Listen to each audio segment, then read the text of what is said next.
نمك أبساي جنوف مت وان قبض جرانا دباسوف أولي بولي باندان من قبسان واي يروتي ملي باندان قوت تونندو أما يروتي قلو توفتانا كسير باكستان مشي كنا سوى الجمباي لكاري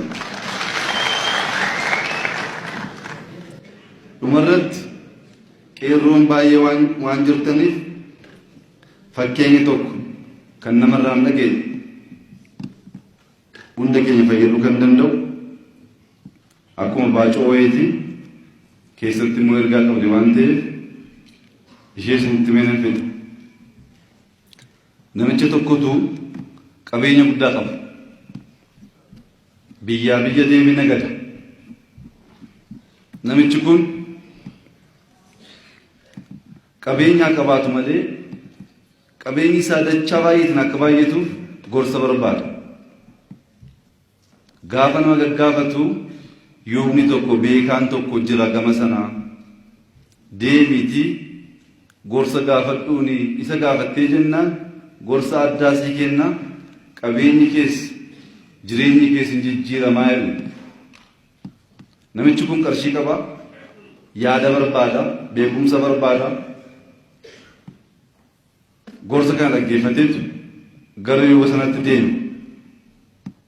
deemee gorsan barbaadaa jedheen.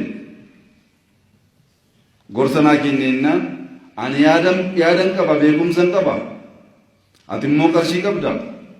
Gorsa tokkoof qarshii miliyoona tokko kaffaltaa jedha. Abbaan qabeenyaa hunnaa miliyoona tokko argachuudhaaf waan meeqa dadhabee dafqamee kanan fida. Ati gorsa tokko as teesseetu na gaafattaa jedha. Egaa barbaaddu kaffali gorsa kee fudhu. Dhiisnaan qarshii kee fudhuuti deemeedha. Namichi kun maal qabaa akkas dubbateetu ishee jalqabaa kaffaleetu natti miidha. Namichi gorsu sun karaa qaxxaamuraa hin deemanii jedhe. Kanuma. Kanaafan kaffala, kanumaaf kaffala. Ishii tokko na eebbisee akkuma nagadaa seetu eebbi bilaashaan jiru ammas kaffalee. Cikiciki baay'ee booddee ammas kaffaleennaan waan siin gashine keessa galtee gaaffiin gaafatiin jedhu gorsa lammaffaa. Ammas kanuma iyyee baay'ee aaree na eebbisee eebbiin jiru sadaffaa gaafate. Sadaffaan osoo qulqulleessin osoo bitaa mirgaan gaafateen murtee dhumuraa hin murteessin jedhu. Namichi kun baay'ee aaraa deebi'e. Birrii baay'ee kaffalee gorsi immoo waan tokko of keessaan qabu. Karaa qaxxaamuraan deemni isuma beekamu sana. Waan siin gashine keessa galteen dubbatee isuma beekamu sana. Osoo sirnaan qorattee addan baasin hin murteessine isuma beekamu sana. Torban tokko booddee gabaa deemuudhaaf ka'a. Biyya sana biyya gabaa itti deemaa jiru sana akkuma baalee rakkoo karaatu jira. Miilaan deema, fardaan deemama. Asfaaltii waan hin jirreef jechuudha. Akkuma karaa jalqabee xiqqoo deemeetu karaan bakka lamatti jira. Dhaabbatee gaafata karaan kun eessaan gaa'elee. Kunis bakkuma yaaddoon si ga'u. Inni kun guyyaa tokko fudhata. Inni kun immoo guyyaa walakkaa duwwaa fudhataa jiru. Maal ta'een guyyaa guutuu karaa deemee yaadeetu isa guyyaa walakkaa jalqabee geetu qarshii isaa yaadate gorsitti qarshii yaadate karaa qaxxaamuraa hin deemin waan jedhuuf yaa qarshii koo jedhee deebi'ee guyyaa guutuu adeemee bakka gabaa gaafa ga'u namoonni guyyaa walakkaatiin deeman baay'een daldalaan baay'een karaatti shiftaan ajjeesee dhumaniiru. Achi gahee dhaggeeffate.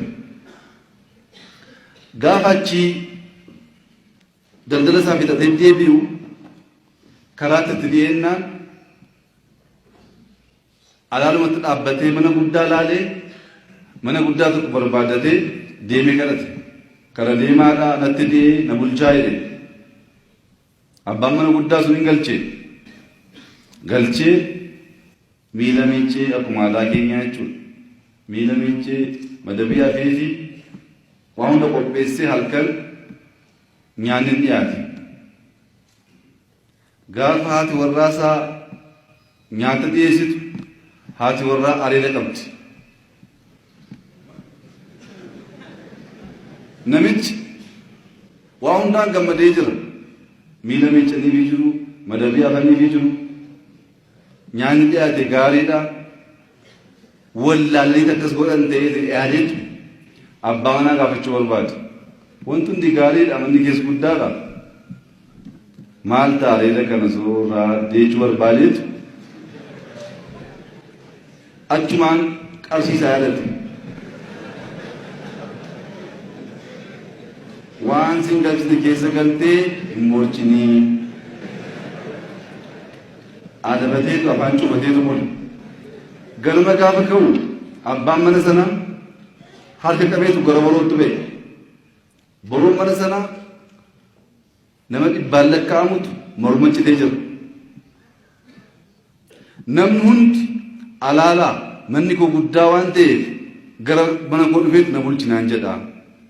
Anis gaarummaa waan hin qabuuf keessummaa simadhee miila miiccee madabii hafee nyaata dhiyeessee kabajee kan hin bulchu hunduu haadha warraa kee areeda ishee irraa haadheedha. Maaltu sagasheen nan akkas godhaa? Gaafuma gaaffii kana kaasu boroo gasheen qalaa. Si duwwaatu gaaffii kana hin gaafatin aftee deemaa hartaa'e. Namichi kun gorsi gurri taa'ee xiqqoo gara mana isaa dhiyaachaa gaafa deemu hin beektu gabaarraa gaafa deebi'amu fiigichaan gara manaan deemamu.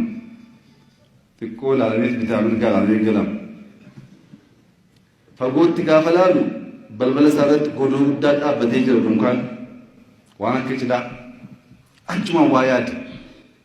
Eeggadda yeroo karaa deemnu namni baay'ee waan dhufeef haati warraa waan dhufee seeteetu cidha guddaa kana gooteetu abbaa manaa haaraa fuudhaa jirte yaadeetu duubatti deemee kilaashii miti.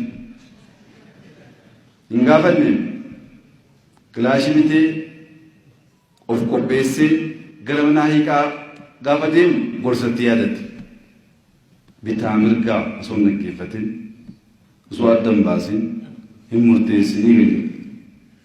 Maatii haadha ishee deemti kilaashii waan qaba al tokko baree gaafadheen akkuma yaade sana hin fudhataanaan isas ishee sana ajjeesaa. Amman qulqulleessitu maatii maal hidhachiise mana keessa gala. Gaafa galu haati warraa abbaan manaan ishee afuu barteetu naaf hafee jettee wallaa hunda waan ta'eef isaaf qophaa'e wanti sun. Yaa qarshii koo yaa gorsa koo hin jedhu yaa qarshii koo gorsa gurguddaa naaf itteetu yeroo sadii anas maatii koo sambistee qeerroon Oromoo ergaan koo kan tokkoffaa karaa qaxxaamuraa dhiisaa. Abbaa qabeenyaa ta'uuf asiin duwwaa osoo hin ta'in asiin hojjechuu barbaada. Kan immoo abbootii keessan gaafadhaa. Hojii barbaada. Dadhabuu barbaada. Haalli mijatu malee seenaa keessa dabare osoo dubbannee ilaalle akkamittiin as gaame jechuu dandeessu. Ani kun yeroon harmee koo dhiisee abbaa koo dhiisee koo kiflii torba. Kifliin waan tokko hin beeku. Dadhabbii baay'ee kan isin ga'e. Dadhabbii malee wanti dhufu jiraannaan isin baay'ee sagatiin qaba. Hattummaa sana jechuudha. Karaa qaxxaamuraa dhiisaa. Mana barumsaa gaafa deemtan taa'aa qeeyyabadhaa. Madrasaa gaafa deemtan taa'aa qaraa. Dadhabbii malee beekumsi hin jiru. Dadhabnaan immoo maal taana hoo jettan woo xiqqaati. Akka jeneraal Waaqoo guutuufaa maqaa gaarii walta'in duutu. Karaan qaxxaamuraa har'aaf hin fakkaata malee hin ta'u. Tokko. Lammaffaa gee keessan qabsoo uummata Oromoo keessatti adda baasa. Waa'ee mirga hundaa kan quuqamu isin duwwaa taanaan gorsi hin gaafatamu taanaan abbootiirra. Abbootii amantaarraa eebbi hin gaafatamu taanaan. Oromoon koo caasaa qaba kan duuluuf kan dinagdee hojjetu garaagaraa waliin hundi hin duulu. Sirna gadaa keessatti kan duuru jira hoogganaa qaba abbaa duulaa jedhama kan seera hojiitti jijjiiru jira innis maqaa qaba amma inni oromiyaa kuni hunduu wattaadara ta'e akkasitti hin ta'u hundi keenya wattaadara ta'uu hin dandeenyu hundi keenya aarsaa kaffaluu hin qabnu inni kaan hin barata maaliif barumsiis qabsoo waan ta'eef oo baranne malee boriftaan carraan dhufnaan eenyutu fudhatee hojjeta inni barumsarra jiru barumsaa baratu inni qonnarra jiru qonna isaa qotatu gaggeessummaa ammaaf nuti jirra waan ta'eef nurraa dhaggeeffadhaa bakka nurraa fi jaarsonni jaarsa gaafadhaa abbootii amantaa eebba gaafadhaa oromoon kana beeka kana alatti waa hundaaf isin duutanii madooftanii oromoon injifannoo argachuu hin danda'u akkaataa argatee isin beeku kanaan dura gara fuulduraatti hin argatu bakka tokko tokkotti nyaara keessan duwwaa guuraati deemaa gahaa ta'uu danda'an dubbachuun barbaachisaa miti